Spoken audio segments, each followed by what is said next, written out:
Good morning, dolls, and welcome to Little Gretchen's workshop.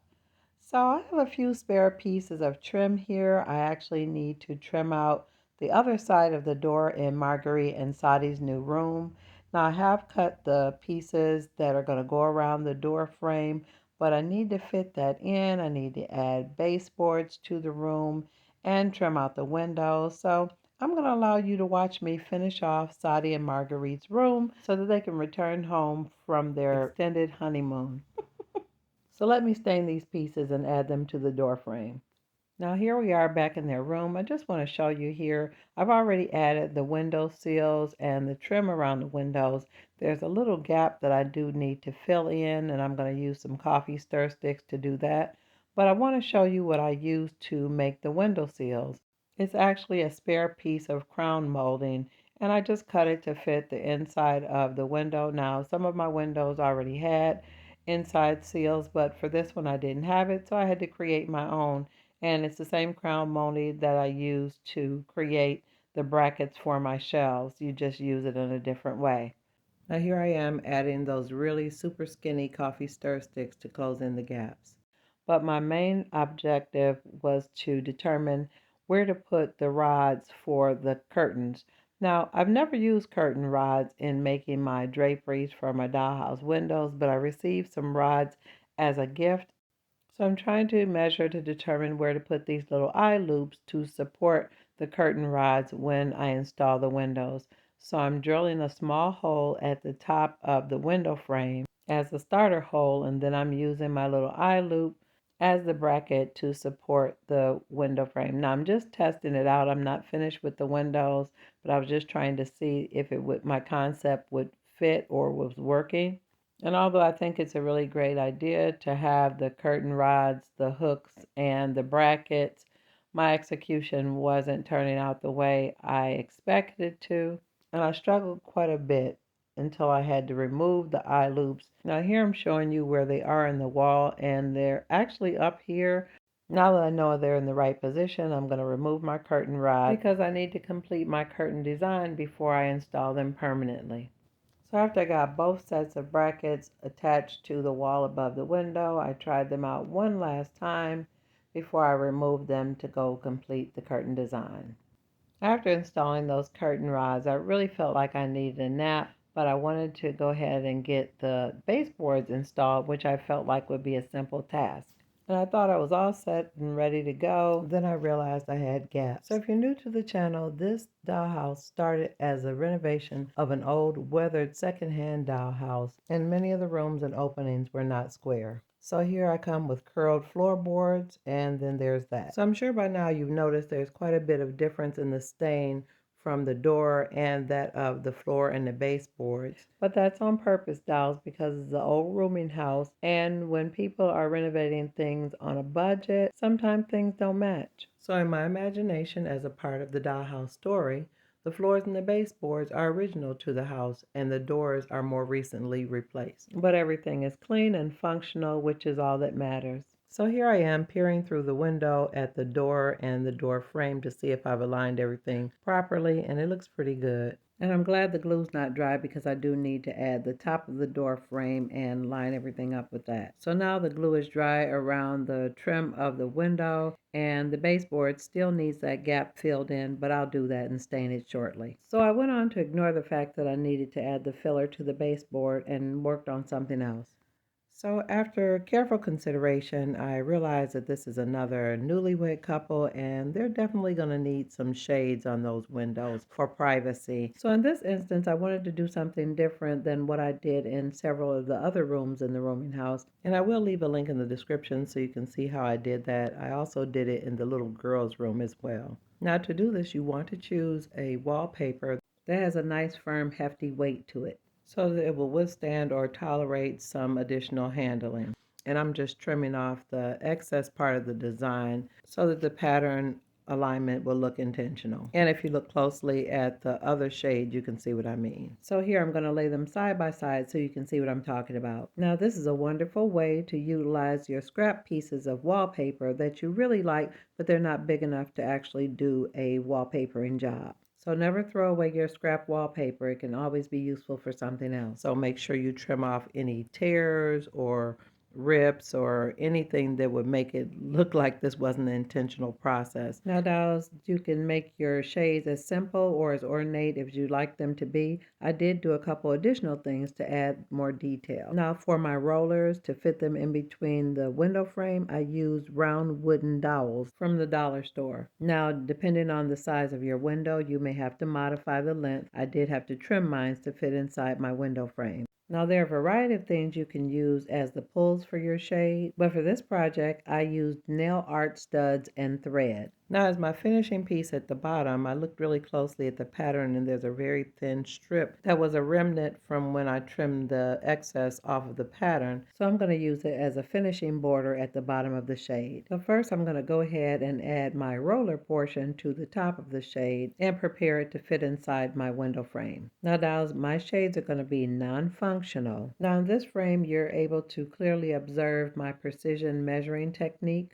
So I'm making the length of the round wooden dowels slightly longer than the width of the shade so that the rollers will fit inside the frame with tension instead of gluing them in permanently. So here I am adding a little bit of my weld bond or tacky glue. I'm not sure which one I was using at this point, but I took my time to carefully and tightly roll it around the round wooden dowel. And you really want to do this slowly so that it'll be lined up and that you won't roll it crooked. Now, dolls, this is edited video and it took me a lot longer to roll it up than what is shown here because these frames have been sped up to save time. Now, I did add a little additional glue in between each roll just to make sure everything stayed tight. And keep in mind, these shades are not functional, although I did leave a little extra to make it adjustable. These shades are being created specifically for the bedroom of a young newlywed couple, so the shades will be down most of the time.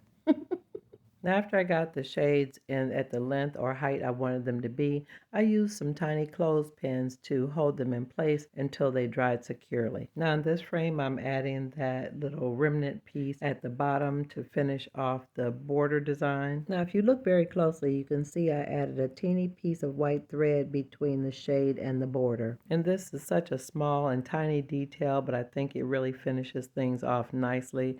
There's so many things you could do with something like this. You could have added lace or some other type of fabric, trim, or even fringe. You're only limited by your own imagination. Now that both of the shades are done and drying, I'm going to go ahead and add the little nail art stud to be the handle. Now in this frame, I'm adding a little bit of glue to the tip of the string after I trimmed off a little bit of it, and I'm going to put 1/2 of a nail art stud on one side, and when that dries securely, I'm going to add a piece to the back to make it like a bead or a circle. Now these are flat back studs, so if you put two together with the backs glued together, you create a hole. Now, dolls, this is my process for this particular shade. When I did my fabric shades, I did something totally different. In the dining room, I actually used a pearl bead, and in the children's room, I do believe that I used a gold nail art stud that was like a loop. So use what works best for you. There is no right or wrong way. Now here I am back in Sadie and Marguerite's bedroom. Now I did leave a little bit extra roll-up room on the shades. Now they're not glued in. I just placed them in between the window frames, and it's enough tension to hold them in place, so it's not necessary for me to glue them. So now getting back to the matter of these curtains. So I decided, dolls, that using curtain rods was really not the process for me. I think it's a wonderful idea and I truly appreciate the gift, but it's not my armor. So I carefully removed my panels from the curtain rod and gathered all the curtain rods together to tuck them away safely until I find a project that I'll find them useful for. So I want this to be a lesson to you, dolls, as you go through your journey with making miniatures. If you like the result that you're getting with a particular process or even a technique or material, it's okay to stay with that and definitely stay open to trying new things. But if you're pleased with your result and the new technique doesn't get you the result you want, it's okay to stay with what's been working. The main purpose for changing is when your technique, process, or material is not giving you the result and the outcome that you desire. Now here are my curtains after they've been shaped and dried with water and tacky glue.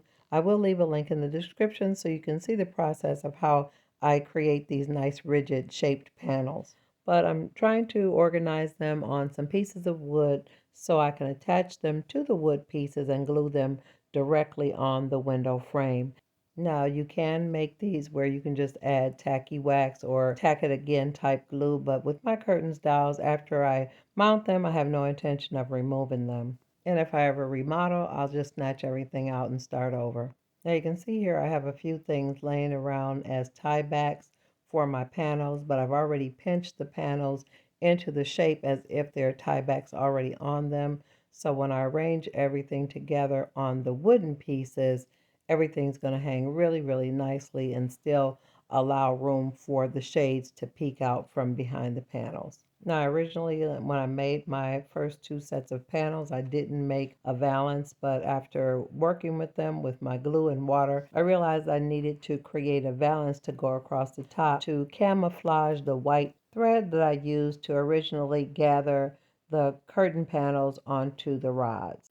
And here I am just playing around with the arrangement of the curtains on the wood and the different options that I wanted to consider for creating my tie backs. I really did like the purple flowers, but I wanted to really use some ribbon and allow them to hang and drape. But after playing with a couple options, I still felt undecided, so I went on to mount them on the board. Now here's my nice little square wooden dowel that I'm going to use to mount the curtains on. And I'm just using my tacky glue. Now I want to warn you, it's going to look a little messy, but I just need you to trust the process. Now I am putting the glue on the end because I want the curtain to kind of go around the edge because I want it to cover as much of the window frame as possible to give it that draped hanging look. So you'll see what I mean as I lay it on here. So I'm pressing it really hard against the wooden piece and I'm kind of going around that corner so it'll kind of cup up around the frame. And if you look at it closely here, you can see what I mean. I want it all the way around the edge so it will camouflage all of the wood. I am using the Weld Bond glue and I'm holding it really firmly until it catches. Now you could clamp it, but this wood that I'm using is the balsa, which is pretty soft. So I didn't want to clamp it because I didn't want to make depressions in the wood. After I could see that the glue was catching, I started to consider where I wanted to lay the valance to cover those raggedy hand stitches. Now from this angle you can see both of the panels are mounted on the wood and covering both ends. So I'm ready to go ahead and start back working on these tie backs. Now I did kind of break the tension on the glue to kind of shape my curtain panels a little bit more so that they'll lay the way I want them to lay. Always keep in mind if you want to reshape your curtains after they've dried, all you have to do is dampen them. Now here I am sizing the valances because I made them a little bit wider than my wood mounting piece. Now at this point, dolls, things began to look a little bit pre-K, but you have to be confident and trust the process. So I'm adding an ample amount of my tacky glue to the gathered portion of the curtain panels that are mounted on the wood. Now, it doesn't have to be an excessive amount, but you want it to be able to hold your valance securely. And after I added what I thought was an ample amount of glue, I began to press the valance portion right directly into the glue. And you want your valance to completely cover all of the gathers and the stitches of the tops of your panels. And remember, I made my valances a little bit long, so I just trimmed off the excess and wrapped the additional part around the end of the wooden board. And I did hold and press it a little while to make sure all the glue was catching in all the spaces so that the valance was making full contact with the entire top of the window. So now getting back to these tie backs, I found a beautiful chocolate colored satin ribbon that I thought would complement the wallpaper in the bedroom. So I went on to go ahead and make some bunny ear bows for all of the panels, and I left the strings to the bows pretty long. Now this is some lovely satin, really nice quality, but in miniature, fabric and ribbon doesn't drape naturally because it's small or short, so you have to force the look of draping. So I added a little additional glue to make the strings look as though they're hanging. And dolls, I'm really excited because I like the way the two colors complement each other. The ribbon is satin, but the curtain panels are really nice silk, and together I think they really complement each other richly. I just love the way the silk has that shadowy cast to it. So let's go ahead and install them in the room. Now here we are back in the bedroom. I've already installed one of the sets of curtains and I really like it. Now I'm adding the other one to the other window. I did have to break the tension down around where the windowsill is to make it look as though the curtains are draping over the windowsill because it protrudes out a little bit more than I originally anticipated, but I still really like the look of it. And dolls, I know I haven't added the putty filler to the baseboard between the floor and the wood, but I'll do that in a minute. I just have to see how things look. I really am excited about seeing this room come together, so bear with me while I play.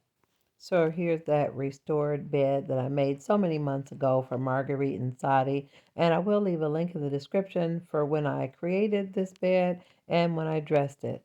Now I'm playing around with some different options for the room. I have a couple nightstands that I've been saving, and I think this one is a nice height for that side of the bed because I want to be able to add a lamp and some little accessories. Now I'm not going to do a lot to accessorizing the room at this point because the couple hasn't come home from their honeymoon yet. So I just want things to be set up as if everything is awaiting their return. So now I'm just playing around with the little wall decor. I have their wedding picture and all of that I want to put in after they move in, but I'm just playing around with some different ideas for their room. So I do have an overhead light fixture I want to add. And let me pull in Marguerite's trunk and bags that I made for her. I think it's going to fit in there cute.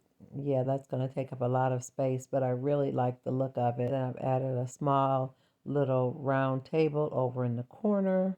And look at this beautiful lamp I was given. I love that shade. It's sort of like a Tiffany style. Isn't that beautiful? It's like a ceramic type lampshade. It kind of reminds you of the Ruder porcelain. And they made it to mimic stained glass.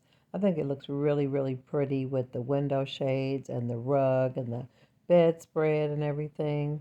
And there's a little accessory tray that I made for Marguerite. I'm going to sit that on the table next to her bed. I think that'll look pretty. So I figured those are like some of the things that she left behind in her room that the ladies set up in here while she was gone. And dolls, I know this is kind of a bad angle. You dolls can't really see what I'm doing, but I'm going to show you everything when I get done. Okay, so now I'm going to move the trunk back out of the room and I'm going to adjust the camera so you can see what I did. So here it is, dolls. I believe everything came together so beautifully. And keep in mind, this was not a plan. The wallpaper for this room I added over 16 years ago, and I had no plan for the dollhouse when I did it. It was just the only wallpaper I could find, but the rug, the curtains, the covering to the bed, the pillows, everything came together as though I had pre-planned it. I see this all as proof that when you collect, create, and curate a collection of things that you love, everything works together wonderfully. So, dolls, I just have to say I've missed you all so much, and there's so many things I want to share with you. I'm working on a celebration for reaching 10,000 subscribers, and I also have some wonderful updates I want to share with you. So bear with me as I get back to creating. So I will be posting a video soon to inform you of my plans and updates for 2025 for the channel. So until then, I'm looking forward to seeing you next time on Little Gretchen's Workshop. Bye bye now, dolls.